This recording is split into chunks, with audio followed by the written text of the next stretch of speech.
magluluto tayo ng sardines. Lalagyan natin ng egg. Siyempre, magigisa na tayo dyan ng bawang sibuyas. Sabay na natin yan. Pupunin lang natin. Lalabasin lang natin yung aroma.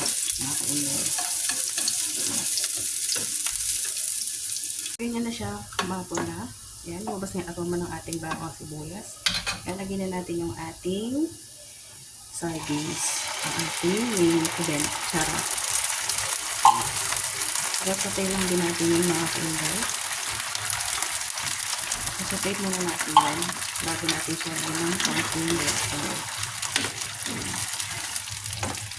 Ito ang ating masarap na ulam for dinner. Tama na muna yung ating fast food mga kaingay. Kaya tayo nagluto ng ating masarap na 555 sardines. It's so yummy mga kaingay. Diba? Pagbigyan na naman natin ang ating cravings. Peto cravings pa rin natin ito mga kaingay. Kahapon pa ito iniisip lutuin. Sardines na may egg. Diba? Yan. Sasutayin muna natin siya dyan mga kaingay. Hanggang sa maluto ulit yung fish. Tsaka natin ilalagay yung ating egg. Mga kaingay. Nilalagay natin ng konting water. Itong water na to, niluglugan lang natin yung kanin ng ating sardines. Kasi sayang naman, diba? Yan. Then, pakukulan pa rin natin yan.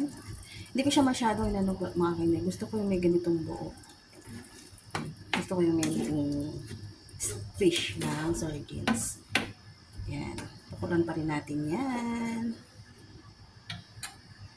Pag ganyan na, pwede na natin ilagay ang ating egg.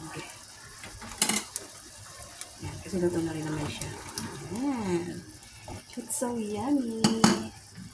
Sardines with egg. Or sashadong sardinas. Diba? It's so yummy. Yan, mga kainday. Ugutom na naman ang kainday nyo.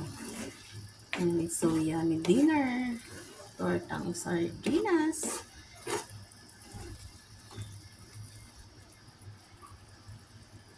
Okay yung kanyang lasa. Kaya pa natin lasahan nyo. Yan. Super yummy, mga kainday. Kainday, ang ating yummy dinner. It's so yummy talaga. Try nyo mga kainday.